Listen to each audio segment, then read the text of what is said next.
Hello, welcome to the second part of this chapter, motion.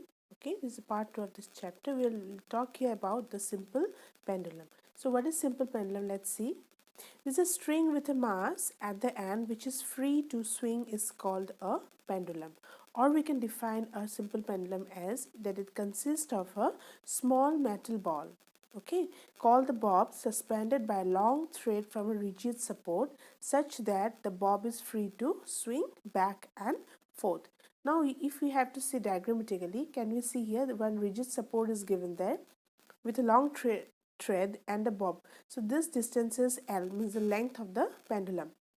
Now from the rigid support, if you move the pendulum, A is the mean position, B is the extreme position, and again back to C is the extreme position. Means from A it will go to B, then to C, means this will complete the simple pendulum oscillation. Here we can see the pendulum is completing its oscillation to and fro movement, isn't it? It is going to, the length is not changed, length is constant here, and it is swinging from one side to the another. And here the length is always kept as a constant. Now here we'll study some terms related to the simple pendulum. First will come the length.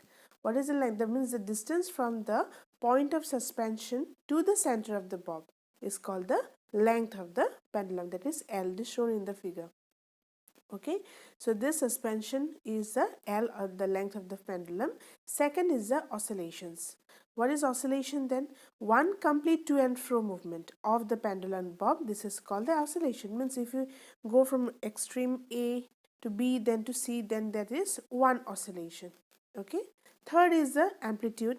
That is the maximum displacement of the bob from the equilibrium position is its amplitude. So the amplitude, I think you can see in the diagram. Now it is shown here a little bit bigger way. See the amplitude here. So when it goes, means the pendulum swings to and fro, then the maximum displacement of the bob from the central position is the amplitude. Okay, so this amplitude, when it moves from the maximum to the again to the other maximum point, that is the amplitude AB or to AC. Now here we'll study about the frequency. What is the frequency? Number of oscillations is given to you and is equal to 20, and time is given to it 40 seconds. Then frequency, we know by the oscillations that 20 by 40 will give us 0.5 hertz.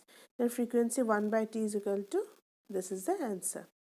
Next, if we have to find out the oscillations of 32 seconds, similarly with that formula, we can find out the time period, which is 1.6 seconds, is shown here in the screen. Next, one formula is there of time period of the simple pendulum. Here t is the period, time period we have to take out. Pi is a constant, 22 by 7. L is the pendulum length, and g is the acceleration due to gravity. So with this four the figures, we can find out the formula, and this is in front of the formula of the time period. So this video is still here. It will be continued with some scalar and vector quantities on the next part of this chapter. Till then, thank you.